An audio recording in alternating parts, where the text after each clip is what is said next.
the app as we welcome in a 1320 Kings insider and creator of the Kings Beat, our man James Ham. James, do you know who Sasha Fierce is? I don't think so. Okay, that's all I wanted to know. I didn't think you would. I didn't expect you to. I just had to ask. I just know the last time you asked me someone I didn't know, I Googled it. I should not have. So Was that Adam 22? it was. Yeah. Well, you can search it in Twitter again. You'll get quite the selection of videos to watch. Sasha Fierce is in fact Beyonce's alter ego. Oh.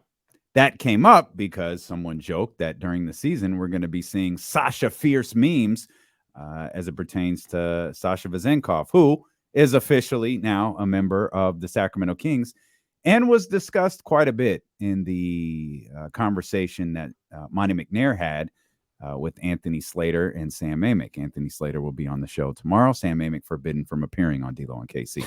But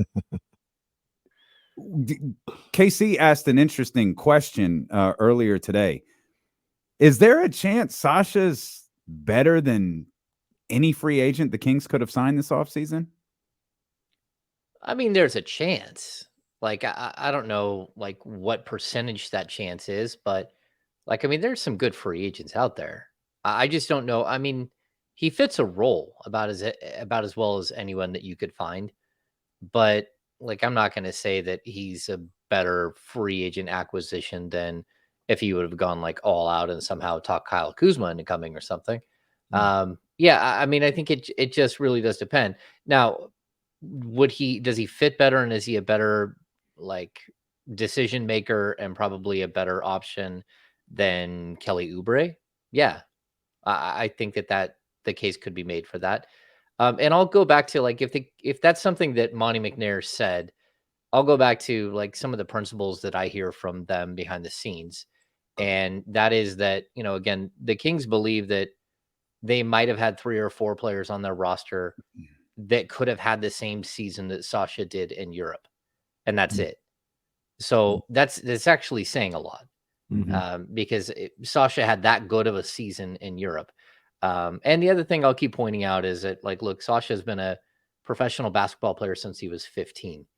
And he, over the last, like, 2.5 seasons, has just gotten an opportunity and taken advantage of that opportunity and become a much better player. And so the Kings, like, they got him at the right time. They traded for him at the right time. He had a really good finish to last season. And then he was absolutely incredible this season, playing both in the Greek League and the Euro League. And so they really did, sort of choose the right player to invest a second round pick.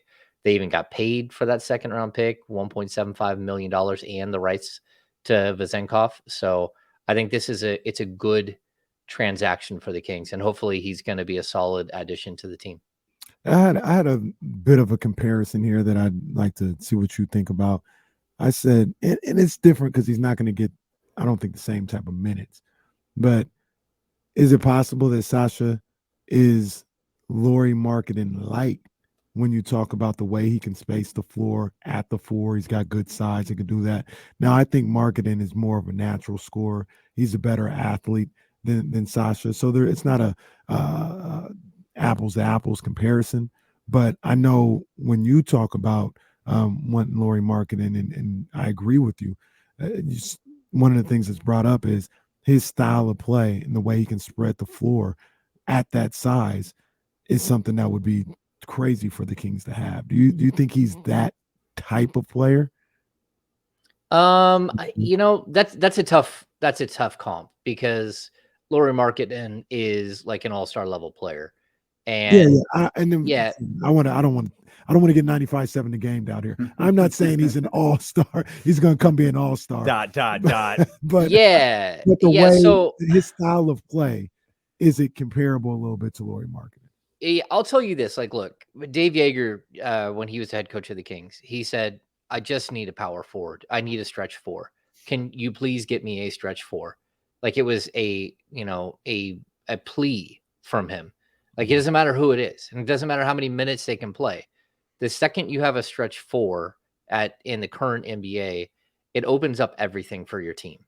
And so eventually they went out and got Anthony Tolliver, right? And so, and this is shouldn't be to demean Tolliver or Sasha Vezenkov. I think you're getting more of that type of player with upside. So a Maxi Kleber with upside, what Davis Bertans was supposed to be, but didn't really become after he signed for all kinds of money. That's who you're looking at. You're looking at, maybe you could say, a bench version of Lauri Markkanen, but having a stretch four at the NBA level is so incredibly important, especially when your center, doesn't shoot the three ball and your point guard is like a career 32% shooter from three. These are big things to have. Like, you need the floor spacing, and the modern NBA, you need it from, if you're rotation, you need 6, 7, 8 men of your rotation that can shoot the three, at least at a 34 to 36% clip. And then you need higher end shooters than that at a couple of positions. And I think Sasha right away will be 38 to 40% shooter from three. He's got a quick trigger. He'll get it off at the NBA level without any problems at all, because he's 6'9", and he's got just a lightning quick release. He can shoot it from the top of the key. He can shoot it from the corner, unlimited range from the top of the key. And so these are things that matter, especially when you get in a playoff series and some of your players can't hit shots. You just have more options now between him, Chris Duarte, maybe some improvements from Davion Mitchell. All of a sudden, if you get a whole entire group of players that can shoot 35 to 40% from three, you're going to be really dangerous, even more dangerous than you were last year when you had the number one rated offense of all time. What really stands out, James, particularly in this conversation with Monte McNair, but you hear it, see it, read it, whatever, anytime someone within the organization has talked about Sasha, it's they seem to love him. Like, they seem to really, really believe in what he could be for this Sacramento Kings team. And I think a lot of it is for the reasons that you just outlined. The top offense, you got two guys who are very, very willing passers in the starting lineup in De'Aaron Fox and Domantas Sabonis.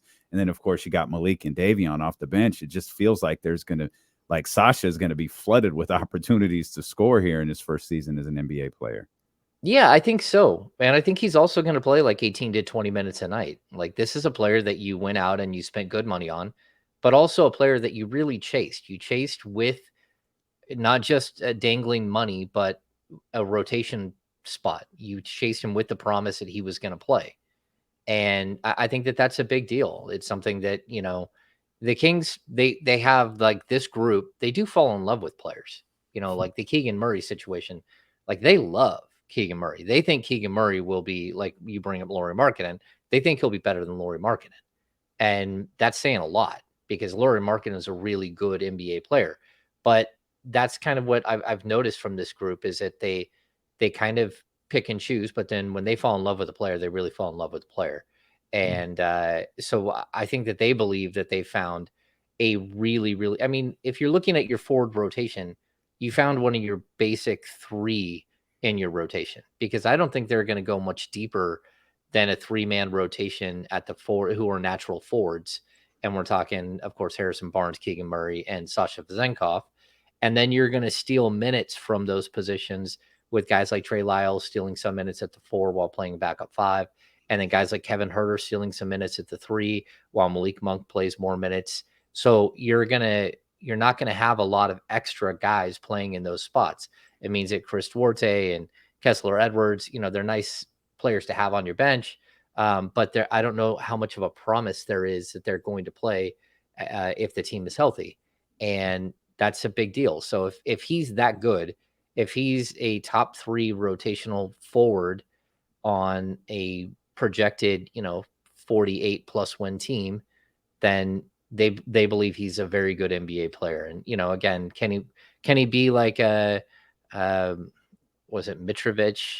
Or, again, like all of these players that we keep bringing up. And I hate that we just use comps of like European players, because, again, like Anthony Tolliver might be a good comp for him, just a better version, like a slightly better version of Anthony Tolliver. And that's good. Yeah. I mean, I'm excited to see him.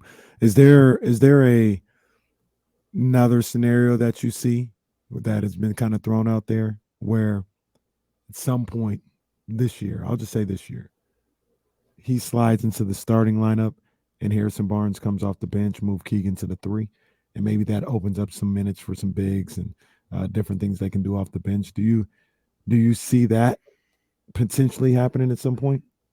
I mean, it could happen, but I don't think it'll happen this year. I mean, Harrison Barnes would really have to like crash down to earth. Harrison Barnes had a really good season last year. I think it's something that was missed, that Harrison was very, very productive. And so I actually think that, defensively, the versatility of Harrison, his ability to play the 3 and the 4, where I don't think Sasha Vezenkov is anything but a 4 at the NBA level. Like I don't see him playing small ball 5. I see him primarily as a 4.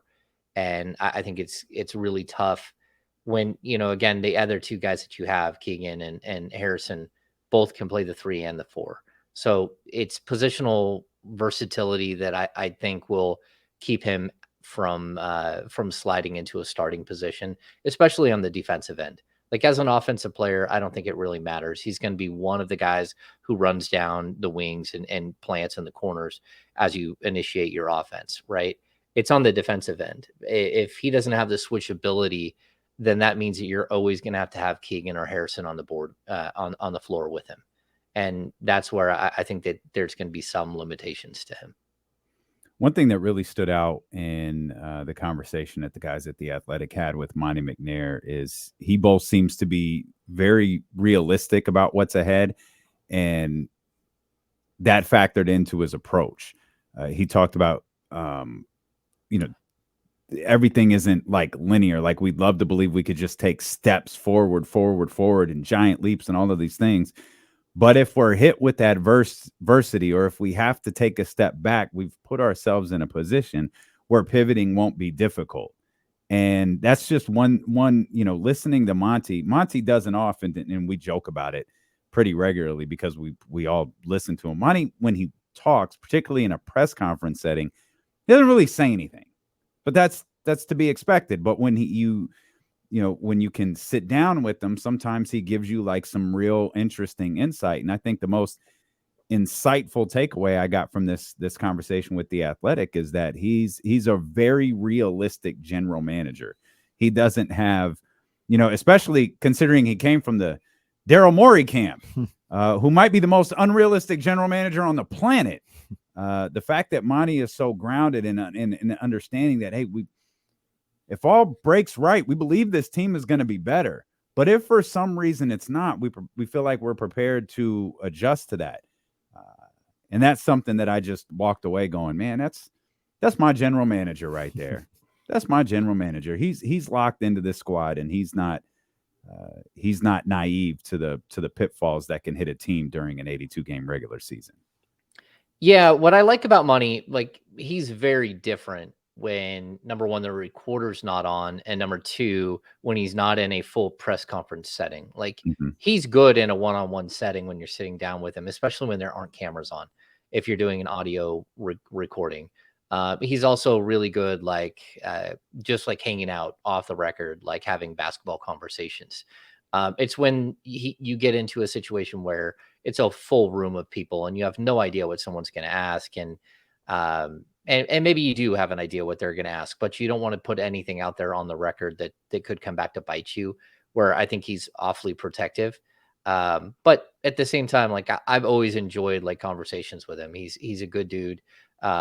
He has good motivations. And I think that that's something that I will always point out, that there have been plenty of people who don't have good motivations who've got in positions here in Sacramento of power, and things go awry because of that, and I think that that's one thing I'll point to both of those guys, him and Wes Wilcox. I think that right now they've settled into a great partnership. And so I get what you're saying, how it flows better when you read a quote from him when it's not in a press conference setting. And, hopefully there will be more opportunities for that, like in the coming days and weeks ahead, where, it won't just be one outlet that's having those conversations. It'll be other outlets as well. And, so then that way we kind of get the idea of what he's doing. And the other thing I'll point out, like a lot of what he's done, are things that like they line up very clearly with what I would do. Like, would I chase someone big? Yeah, but if no one's out there that's big, or if someone is going to take money from a team that would, um, from a player, if a guy like Kyle Kuzma chooses to go back to Washington or to go chase money in Houston, which are neither one winning situations, as opposed to going to a team like Sacramento, where you could be the missing link to a potential championship team. It's a 48 win team that's third in the West, and they have an opening that you would have fit in perfectly with, right? So, like, I get why you at least have to listen and kick tires, but like if I were to write a list this summer and I know how much they like Sasha, that would have been high on the list. Trey Lyles meant so much to this team that I think people missed. I think that would be high on my list. Getting rid of Rashawn Holmes, and that's not a knock on Rashawn. It's Mhm. just if your coach isn't going to use him and he's owed $25 million over the next 2 years, you have to find a way to move that money, because if not, you can't pay other guys like Malik Monk next year. And then the other thing is something we talked about months ago. Like it wasn't that someone within the walls gave me a hint that there might be, uh, possibility of extending Sabonis this summer. That was the thing that I was pushing early on. Like, that's what I would do. I'd clear cap space so I can do that. Mhm. So again, I like a lot of what he's done, and it all makes sense. And it is, he attacks a job from a logical point of view.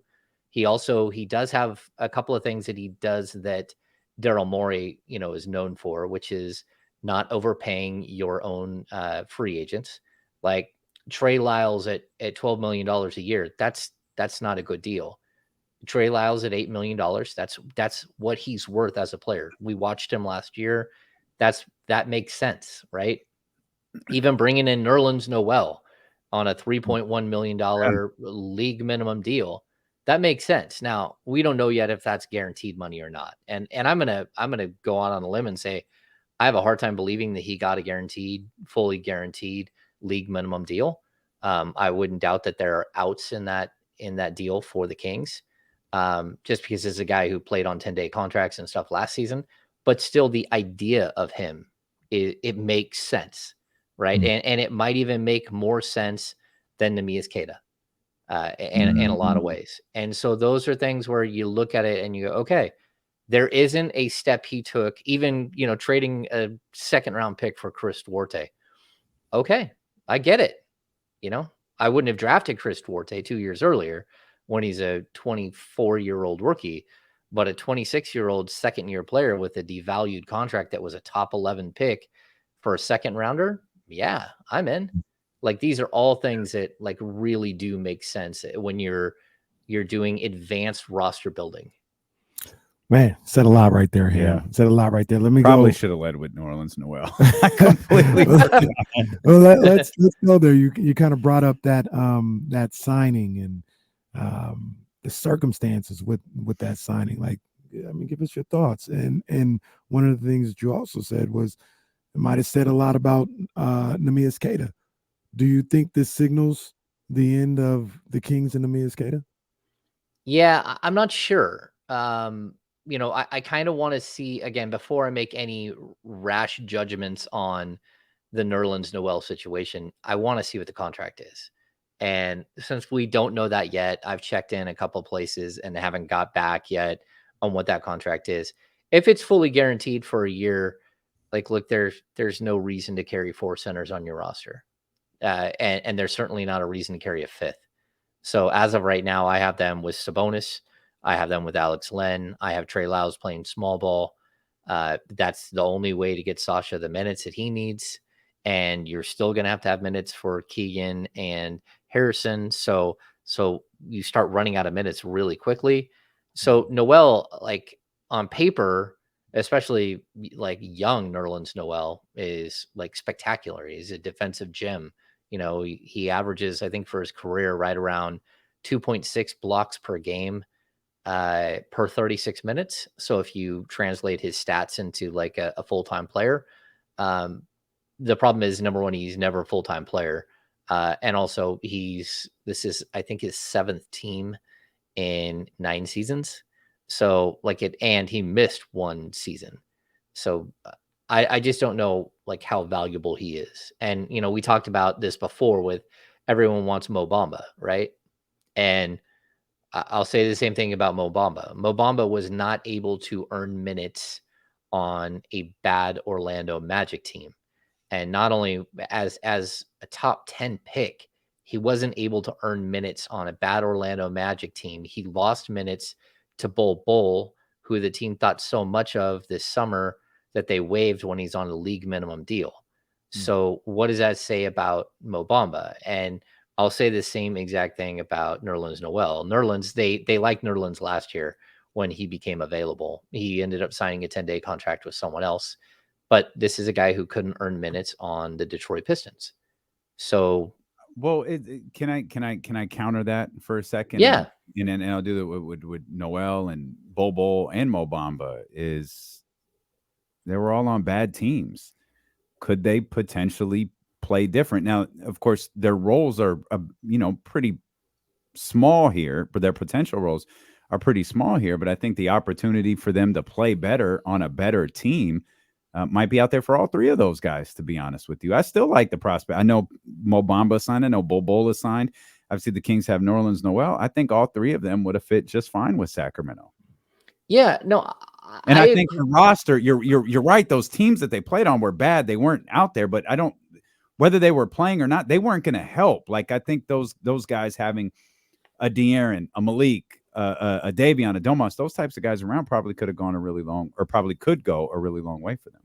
Yeah, so I'll separate Nerlens from the other two because number one, the other two are young players, and they were on young rosters, and they should have been able to earn minutes with young players on young rosters because those teams had no intention of being good, right? If that makes sense. You guys are putting him in a situation where he should be able to find success or not, and because he's going to get a lot of minutes because he's on a team that is going nowhere.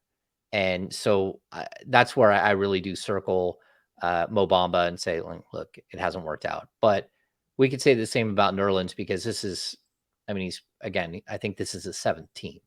So I always try to temper people's like enthusiasm.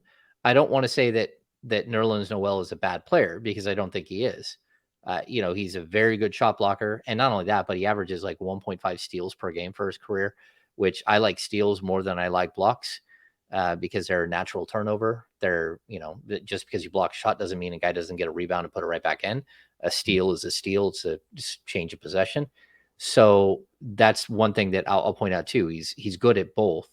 But the fact is, like, the value of him in the league isn't all that high because he hasn't been able to establish himself as a rotational player on plenty of teams.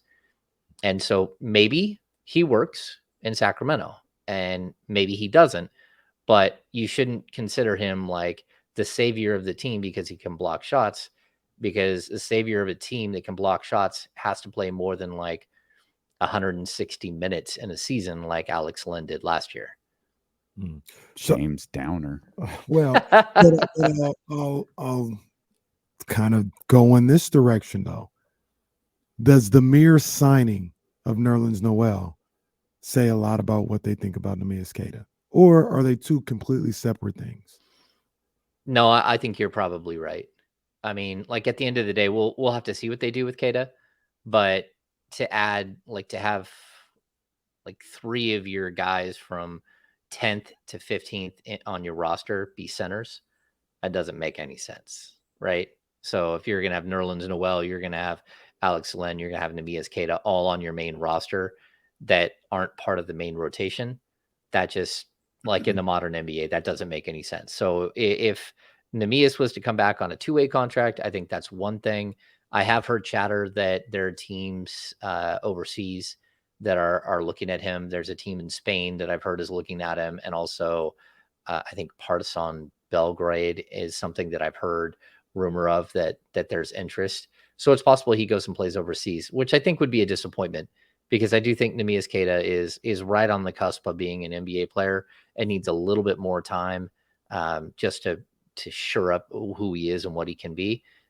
And I'd like to see him do that at the NBA level. I'd like to see him do it for the Kings because I think he's got a lot of potential still.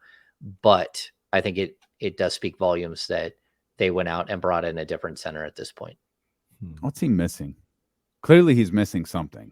I think clearly. I think Kenny was 100% correct. Just the mere signing of Nerlens Noel says something. What's like, especially after the season he had in the G League last year, there's something that's not computing. What's he missing? Yeah, he's a kid who came to basketball really late. So, like, I think his sister played basketball, and he was a soccer player until he was like 11 or 12. He came to the game late, and then he worked his way to get a college scholarship, but it wasn't a major Division I college scholarship. I mean, we're not talking about him playing against the cream of the crop. I mean, he goes to Utah State, so it's not like he jumped right in to like a role at Kentucky or Kansas or Duke. So I think the thing that's missing is experience, and not only that, but defining who he is as a player as he's getting that experience, which isn't easy, because at the G League level he's going to be one thing. If he comes up to the pro level, he's going to be asked to be something totally different.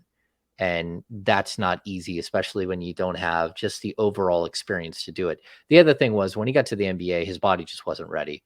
Like, we're talking about a massive human being, and he needed to be a professional basketball player only for a while, where he's working with a training staff 5 to 7 days a week, and he's clearing up things with his core, things with some weird sort of body functionality with his legs. And I think he's done a great job. I mean, the dude's in great shape. He can continue to improve. And it's something like, even for a guy like Jason Thompson, right? Jason Thompson comes out of Rider, another small school. He comes to the Sacramento Kings, and he's thrust right in the starting lineup. If you guys watch Jason Thompson as a rookie and as a second-year player, I mean, his feet were facing the wrong way when he took a jump shot. Like, and every single time he got the ball in the post, the first thing he did was drop the ball down to his knees, where all the little people can take the ball from you. Like, every single thing that he did said low-level experience. And it wasn't Jason Thompson was a 4-year player in college, but he wasn't a 4-year player against the cream of the crop. And that's the problem. There are good players at those college levels, and they're still Division I basketball, but they aren't the highest level where you're going up against true NBA prospects each and every night, like some of these other guys have done from the time they were very young. And so I bring him up because I think it is like probably a really good comp of just the work that has to go into becoming better. And then I'll tell you, when Jason Thompson was like 26, 27, every year he came to training camp, it was in better and better and better shape. Like, there is a point where you're like, I can't believe what his body looks like today versus a player they drafted when he was, 22 years old coming out of Rider. So I just think people have to remember, number one, big men take forever to develop. And, when they're 24, 25, that's when you start seeing the payoff for most big men. And then getting to the, coming to basketball late is a big deal, especially when you're hoping to play at the NBA level. I hope he lands on his feet, man. I know the bit or what everybody says, I hate Keita. I just didn't believe in what I saw from him being ready, but I love his story. It seems like the nicest guy. And I think clearly, I mean, he wants to be in the NBA, but I mean, I think there's a place clearly for him in professional basketball here, G League, a high level Euro League team, something like that. And wherever he's at, I think if he wants to, he's going to be playing basketball for a long, long time, man. I hope the best for him. And we're saying it as if he's not with the Kings. We don't know if he's with the Kings or not. He could be in their plan still. So wherever he's at, if it's with the Kings or anybody else, I hope whatever experience he needs and continues to work on his game, he gets exactly what he needs, man. It's a great story. Yeah, and I would like to see him, like, if they bring him back, make it an open competition, right? So allow him to come in and compete against Nerlens Noel and against Alex Len, and against Trey Lyles and against Domantas Sabonis in training camp. And, Sabonis is going to play 34 to 36 minutes a game. But those other minutes are extremely important. We saw how bad those minutes hurt the Kings last year. Like, let him compete if you're going to give him this shot. And if not, then let him go. And James, I said this. Tell me what you think. I said if he comes back, I'd still give him the first chance for about 20, maybe 25 games to see what you have. I don't think and I don't know if he's going to play all those games, but you don't need to play Nerlens Noel 82 games. You don't need to play Alex Lynn 70 to 82 games. You know who they are. You know what's going on. I wouldn't be against giving Kata those first 20, 25 games to see if who he is on the NBA level with consistent minutes and consistent opportunities. If he's good, then you got a guy. You don't necessarily need Nerlens Noel or anything like that. If he's not good, then you just go to Alex Lynn and Nerlens Noel. You know what you're getting. Those guys, they'll probably be ready. Is that something that is a possibility? Like if Neemias Queta came back with this team to give him the start of the season to see who he is? I think it's a possibility on a 35-win team. It gets a much more difficult as you go up, as you become better and better and better. I think the one thing that would help this situation, that like if you were to present that as like a possibility, the one thing that helps it is that the Kings don't have a young player outside of Keegan that they're going to rely on this season. Like I don't think Colby Jones is going to be in the rotation. And that's not a knock on Colby. I think he's going to be doing a lot of the same things that Keon Ellis has done over the last year. That's because, he's buried at a position. Not you know who your four guards are in Fox and Herter and Mitchell and Monk, but you also know who your fifth guard is, and that's Chris Duarte. And then, there's just not a lot of minutes for growth. So I think one of the problems that the Kings had last year was like, how do you, if you're going to go all in on Keegan and give him 30 minutes a night, which they did, it's really hard to put other young players on the court with him, because you want him to be the one guy that's allowed to make mistakes and to grow through stuff if you're going to be a good team. If you're a bad team, if you're a team that, envisions winning 25 to 33 games, it's okay to put a bunch of young guys out there and have them make a ton of mistakes and not get anywhere. We see it with the Houston Rockets. We see it with Orlando Magic. We see the Detroit Pistons. It's okay to let guys grow through stuff in that situation. But even in those situations, I'll tell you, I think most of those players, their growth has just not taken off the way that it should, because they're not playing high level enough basketball with high level players. And that's where I think you can plug and play young players on a team like the Kings, where, their rotation and their spot in the rotation and their spot in like who they are in the rankings of, like scoring options and stuff is going to be so low that they come in like, I need you just to play defense and rebound. And if there's an opportunity for you to roll to the basket and get a dunk or a putback or a wide open three, then take it. But that's not what we want from you. We just want these things. And so you can bring young players around that way. Okay, we'll come back. We'll talk more Kings basketball, and we'll talk more NBA basketball with our 1320 Kings insider, James Ham, when D'Lo and KC, brought to you by Sky River Casino, resumes here on Sacramento Sports Leader, ESPN 1320. One more, Charlie. It's almost over, baby. Yeah, I mean, I think it's interesting. Like, we have the Sun Devils says, Sacramento has no time for projects now. Like, look at what the Golden State Warriors are going through. They have great players at multiple positions, and then they cannot make strides with top tier picks. I mean, they already dumped the number 2 pick in the draft. Kuminga has been holding on by a thread and didn't get any burn in the playoffs at all. Was he the number 7 pick? Moses Moody has struggled. They seem to find second round gems as well as anyone that fit what they're doing, but still that's tough. Yeah, their 2 timeline thing was such a failure, and that hurt those guys. Oh, it totally hurt them. It'll hurt their careers. I made that statement, and I think some people like circled it that, that Kuminga is closer to being out of the rotation than he is to or out of the league than he is to a starting level player.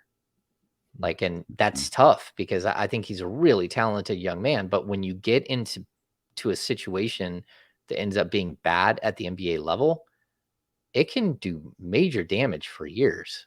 I mean, there are players that came out of Sacramento that deserved another opportunity with other teams that never, ever got another shot. Like even bringing up Jason Thompson never got another real shot at being an NBA player after he left here. So he was in Philadelphia for like 5 minutes, and then, we went to the Warriors for a couple of minutes, and then boom, he's out of the league.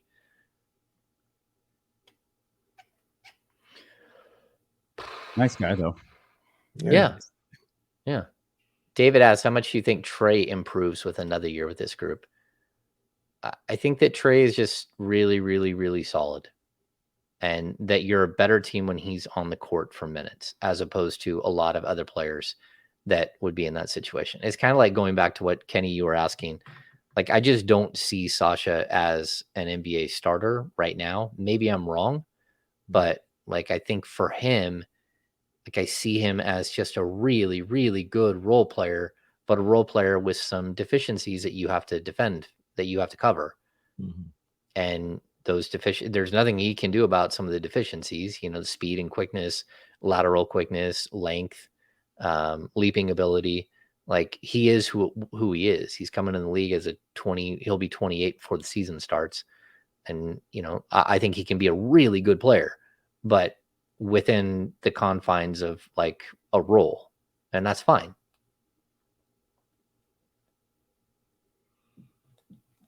I'm just trying to find. I wanted to see him in that championship game again. 29 points from Sasha. Yeah. Oh no, he can score. Okay. Even like the Sasha breakout, like I mean the like Kuminga about to break out like some herpes. Thanks, Drew Down. Thanks, Drew Down. That's his words, not mine. Right there. Yeah, I don't know how that's possible though, because again, now you brought in Chris Paul. Chris Paul wants to play with Steph and Clay. That means that Wiggins is going to play more 4. Draymond's going to play more 5. And you still have Looney that needs minutes. So where exactly are you going to fit Kuminga in? And that's tough.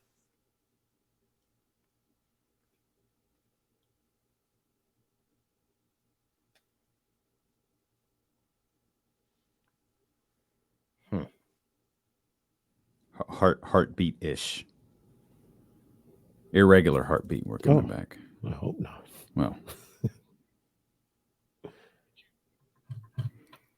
Oh, we're back. There we are. Alrighty. James Ham here with us, our 1320 Kings insider and creator of the Kings Beat. You're doing great, Charlie. You're doing great. I love Charlie, man. Charlie's doing a great job in there. Shout out to our man, Jesse. A little under the weather the last couple of days. If you're looking for our podcast, Charlie's going to work to get some of the show up. Of course, you can catch up with all 4 hours of the show over on youtube.com/ESPN 1320. Hammer, one thing that really went the Kings' way this year was, and Monte McNair acknowledged this much, was health. And that's something that was talked about to death when analysts and NBA people realized, oh, yeah, so this Kings team's not losing. Okay, let's find out why. Is it because De'Aaron's good? No, that can't be it. Domas? Nah, that was the trash they got for Tyrese. Like, why are they good? Oh, they haven't been injured. That's why they're good. Minnesota's been injured. Phoenix has been injured. The Clippers, the Lakers, the Suns, they've all been injured. The only reason Sacramento was here is because they haven't been injured. But with 82 games under their belt in a 7-game first-round playoff series against the Warriors behind him, is this team now better suited to sustain an injury? Like, it might be a bit far-fetched on our part to think that they'll play 900 plus minutes or whatever the number was that I think led the league in starting lineup minutes. It's certainly possible, but hypothetically, if it's not James, with all of that experience behind them, with all of that confidence built up now, is this team more built to sustain an injury? I'm going to say yes and no. Yes, they have better depth, of course. And if you're going to tell me that you're switching out Chimezi Metu for Sasha Vezenkov and Chris Duarte in for Terrence Davis's minutes, those moves right there tell me that number one, your depth is better, but it's also quality of depth, right? It's that term that we hear. The problem that you have, I'm just gonna this is always going to be the problem that the Sacramento Kings have. If the injuries hit the wrong players, you're still in trouble. Because they still don't have, and this, I mean, the other 29 teams also really don't have this either, but you don't have the backup to De'Aaron Fox to play the same style. If Fox is gone, like Davion can play it and Malik Monk can play it, but the drop off in production is tremendous. And again, that's not a knock on those guys. They do what they do, but Fox does what he does at such a high level. And that's the same thing for any team that loses a star level player, an all-star. They're all going to have the same problems. But then I'll also point to the same exact thing with Domantas Sabonis. If Sabonis goes out for any length of time, who is going to run the DHO game? You will have to completely change the way that you play basketball. And Trey Lyles can step into that. He can pass, he can shoot, he can do all these things, but he's not going to lead the league in rebounding. He's, filling in for Sabonis. He's not going to give you the same quality. We're talking about a guy who was number 5 or number 6 in MVP balloting, who was an all NBA third teamer, one of the top 12 players in the league or 11 players in the league, whatever you want to look at that. I mean, that's where you're looking at the Kings. They have depth at these other positions. They have more shooting. They have more talent, but can they withstand a major injury to one of their stars? And we don't know. We don't. We'll have to see how it works. I just know that when, again, the Kings were built the way they were before, in the early 2000s, when Peja Stojakovic goes out of the game, Hedo Turkoglu knew how to play that position and could do what he could do. He wasn't nearly as good a shooter as Peja, but he still got it. When you lost Chris Webber but you had Brad Miller, there's a way to offset some of what they do. And they're players that they aren't as good, but they have similar styles where you have a passing big man like Brad Miller that could replace the passing big man that was Chris Webber. You still have to get there. You still have to, you might have to make a move. You might have to go look for something different if you had a long-term injury. Yeah. No, it's a great point comparing it to those early 2000 Kings teams where they were able to find guys that allowed the train to keep moving, so to speak, until those guys got back. And that's the thing. I don't know, if the Kings right now have that, but I'm also of the belief, that's not a lot of the league has that. You lose one of your top two guys, you're in a bad way, for a little bit. So hopefully we don't have to find out, you know what I mean? Hopefully these guys just stay relatively healthy. They missed games last year. De'Aaron played 75 games last year? So I think 73. I think he missed 9 games last year. Yeah. So Sabonis played 80. Like 78. Was it 80? Yeah. Jeez. Yeah. And then what I'll add to this is I think, in past years, if you lost Harrison Barnes, you're done, right? Honestly, if this team lost Harrison Barnes, they can withstand that this year where they couldn't in the past. Because you do have Vezenkov, you do have Keegan Murray who can slide over, and if that happens, and you also have Duarte that can step in and play that 3, you got more minutes that you could give to Kevin Huerter and slide Monk into more role at the shooting guard position. They have a way, because of their positional versatility, that they can cover for something like that. Same thing. If you lost Keegan Murray, you could withstand it. That in itself is a good thing. It's just your 2 stars. And again, I think every team in the league has a problem that when you lose your star, you're in big trouble. But I'll even point to like Memphis. I thought Memphis did themselves a huge disservice this offseason by, they went out and they got Marcus Smart, but they kicked Dylan Brooks to the curb so hard. Dylan Brooks and Marcus Smart, like realistically, as basketball players, aren't that dissimilar. They do some of the same things. They have some of the same tendencies. They're both aggressive, defensive-minded players. It's not that I think that Memphis made the mistake. It's that you dump your backup point guard who is excellent. Trey Jones was excellent. You dumped him, and now you've got your starting point guard out for 25 games. So Marcus Smart is good, but what Marcus Smart can't do is replace a 25-game suspension, replace Dylan Brooks, and replace the backup point guard who led you to like a 20-3 record when Ja Morant was hurt 2 years ago. Like that's something where like the depth has to be there at these crucial positions, especially when you have star level players that, could, Tyus Jones. There we go. These other players that, are going to miss time. And so I think the Kings are built to withstand some of this. And like, I'll even like another reverse sort of the Warriors went out and they got Chris Paul. Chris Paul can't stay healthy. We understand that at this point he can't stay healthy, but when he is on the court, he's great. But then you went out and you got Corey Joseph, and Corey Joseph just flat out doesn't miss games. And so when Chris Paul, who, they both have a similar style, they both play at the same pace. Chris Paul is better than Corey Joseph, but now you can have some continuity if you do have an injury to Chris Paul, where, Phoenix just never did. They never had a player that could play like Chris Paul when Chris Paul was out. And so I think that there are ways that you can build your team that buffer against potential injuries, and some teams do it and some teams don't. So now they got Bradley Beal to run the point. There he is. Point guard, Bradley Beal. Mm-hmm. So I'll ask you this. I asked you before, and the Kings came out of nowhere with a little something. Are they done? Again, give me a couple of days to figure out what the Nerlens Noel contract looks like. Mm-hmm. Because I saw people, Kings are at 14 roster spots. They only have one more. And that's not the case. The Kings, during the offseason, you're allowed to go up to 21 roster spots, including your two-ways. So you can actually have up to 18 rostered players, or even 19 if you only have two-ways.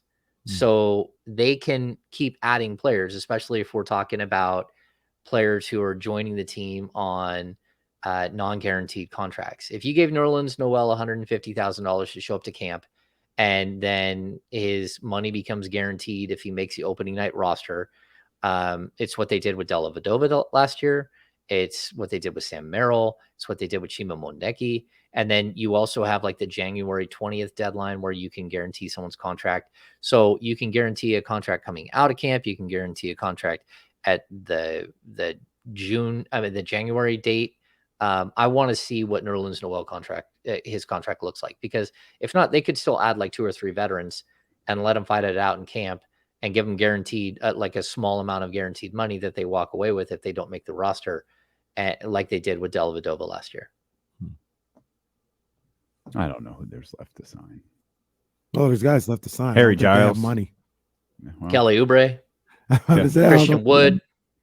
Oh, yeah. Man, that Christian Wood one is kind of Christian Wood is that is that's so weird. Like Kelly Oubre, Kelly Oubre kind of has he's quirky. Like everyone knows that. Boy, Christian Wood, everyone's just like, nah. Like I was reading something about the Lakers today, and they're like, I don't even think LeBron could get Christian Wood in a place where this would make sense. If LeBron can't do it, hey, good luck in Istanbul, man. What is Christian Wood doing to these people? I don't know, but he's clearly rubbed a lot of people the wrong way.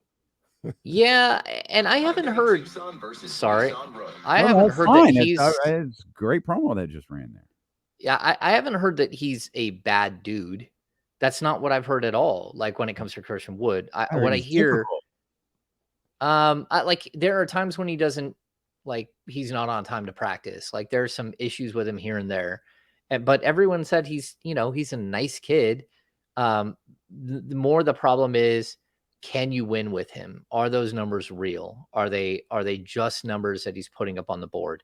And like I guess you might be able to ask the same thing about Oubre, who Oubre averaged 20 points a game last season. Yeah, but it was with the Charlotte Hornets. Yeah, but take that seriously. I guess, but I would also, I just look at Christian Wood's numbers, and man, if he's not the perfect fit in Sacramento, you're talking about a guy who can block shots, who can rebound, who can score, who can shoot the 3 ball. Like on paper, he looks so perfect next to Domantas Sabonis, but in reality, like there's enough out there to say, hey, like, look, it's not a good idea. And I think most people believe that around the league. There will be somebody who gives him an opportunity, and I think he can still be a really good player for somebody. We're at the stage of free agency, or I don't even think it's free agency. We're just at the state of the calendar year where questions of whether you can win with Christian Wood are gone. Mm-hmm. It's simply a matter of, well, we're not going to lose because of Christian Wood. Like the question, can you win with Christian Wood? That's when you sign on June 30th. When you sign on July 19th, it's like, what the hell? We'll see. I agree. Like those questions are dead. I'm with that. Those questions are dead. I don't know who's going to do it because, like you just said, clearly there's some difficulties that Christian Wood and his team, meaning his personal team, they've got to navigate here somehow, or he's not going to have a place in the league. Kelly Oubre, I'm a little bit more surprised at, because I don't think Kelly Oubre is the same type of I don't think Kelly Oubre is difficult or a problem. He's just quirky. He gonna party. Oh yeah. He's gonna be a Tiger. He gonna be a party. Yeah. He's gonna be at all D-Lo and KC's events. He gonna bring YG out on stage. Like that's what he gonna do. But I don't think there's any knock on that, at least that I'm aware of, on like his professional behavior. But no, maybe Oubre, I don't know. Oubre, you say quirky, like he's pretty out there. Like but you can But you can deal with one or two of those guys on your team, especially if you have players that he has connections with. Again, he has a very, very solid connection with De'Aaron Fox. Like they played AAU ball together. They know each other extremely well. And De'Aaron has said multiple times, I would take Kelly Oubre on my team, no problem. I love him. I love his game. I love what he brings. I love the energy. We don't have a player like Kelly Oubre. And I totally agree with him. They don't. But at the same time, we're talking about roster creation and how do you build something that lasts. And, we talk even the Chris Duarte thing, right? You look at his contract, and if you get through camp and you're just not sold, you don't pick up his 4th-year option and you walk away from $5.9 million next year of his salary.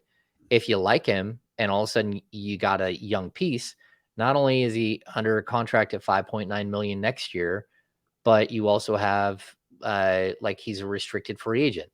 And so those are things that Kelly Oubre can't offer. Is rotational like flexibility is one thing, but roster building flexibility for the future is also something that does matter.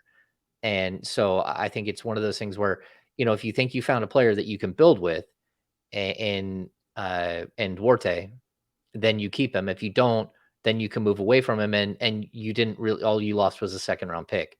With Oubre, if you sign him to a really low level contract and he makes good, and then he doesn't want to, then he leaves, like, good, you helped him, but did he help you? And did his attempts to help himself along the way hurt you in your capacity to win? And those are always going to be the things that you have to balance out. It also could be with Oubre, at least at this, like, what do you make of the 20 points per game or whatever it was that he scored last year? And then if we bring him in, not we, Sacramento, speaking as a anonymous NBA general manager, can we really get anything out of him? Like what he does well on a basketball floor, weighed with what his role on this team will be, is the return there. The return, you may need like high minutes. You may need, a high usage rate for him to get that return, even if it's a minimum, because you could Bring him in. He might not be able to get on the floor without that. If you can't commit something higher usage, it just the value may not be there. Yeah. Which is why he's which is probably why he doesn't have a team right now. People are having trouble weighing what they saw last year versus what they can give him. I'd sign him today if I were money. For a league minimum, like why not? Yeah. I agree with you, but I think there's also value to keeping a roster spot open in case you need it. In case you have a 2-for-1 trade, and that way you don't have to start waiving people and start wasting money. I think that there are reasons why they're doing the things that they're doing right now. You have to keep your options open. And I know someone put out a list. I don't know. I haven't counted how many players OKC has at this point, but I think OKC has 20 something players. They're going to have to make cuts, or they're going to have to make trades for players that maybe you're interested in, because they just have too many rostered players. Said no trades, cuts. We're not trading with you. We're not helping. Cut them. Cut the good players. You want all them picks? Cut them. Mark Daigneault got a contract extension. Well deserved. Yeah. Very well deserved, indeed. Yeah. And then the one other thing I'd bring up with both Oubre and Woods is that the Kings have ties to those guys. They know, so again, Jay Triano, Mike Brown, both coach Kelly Oubre. And Christian Wood was on the New Orleans Pelicans with Alvin Gentry. So they know these guys. And so there's always going to be ties in the NBA. That's what the NBA is, the smallest of smallest worlds. We all know Alvin's each other. Nah, bruh. Not that dude.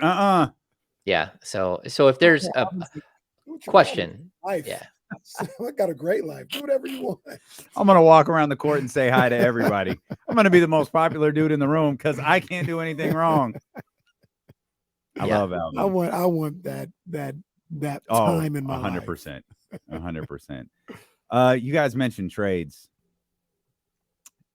Guys, I'm beginning to think the OG Anunoby deal isn't going to happen. Wow. You've got to that point now. I've got this feeling I can't turn it loose.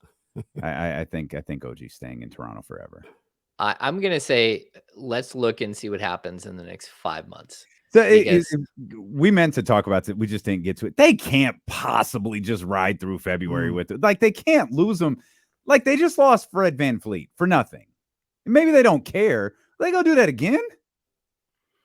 Just go into the hell. Bye.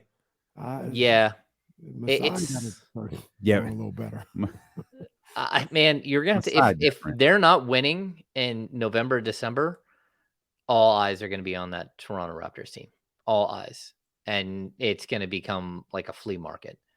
There'll be little stickies put on everybody. You're a green dot, you're a red dot, you're in the $5 pile, you're in the grab bag, the mystery box. You're in the clearance rack over there, pal. Yeah. And then there's gonna be one or two that are hiding in the garage and you can see them and you're like, hey, is that for sale? And they're like, no, that's not for sale. It's well, we're here. It's it's not for sale. And that's where we are right now with them.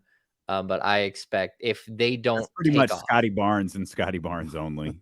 Yeah. If they don't have a great start to the season, if they look like they're not going to be very good, man, it's going to be ugly up there. Aaron says Toronto is death row records. Oh, and no. I don't know why. No. Oh man, they need Snoop to come along and save it. James doesn't any of those references. That's fine, James. It's okay. Sasha Fierce. I know Death Row Records. Well, I know you know Death Row Records. I know. Oh man. All right. Make sure you subscribe to the Kings Beat. We have premium. Hey, what's up with Happy Hour? We getting Monte McNair on Happy Hour? No, Monte won't go on Happy Hour. I'm gonna try to have a Happy Hour next week. Okay. Yeah, I think that's where we're at. Not you this said week, try, which means we don't have solid confirmation on the guest yet. Exactly. Okay. Yeah, I got you. It's been a busy couple of weeks. Yes. It's just overall, it's been a busy couple of weeks. So about to get worse. It's about to get busier. Okay. I'm gonna be honest, Charlie. I've got nothing left. I have to end the show. I literally have nothing left to say. You got nothing. Damien told Charlie, I'll give you all that.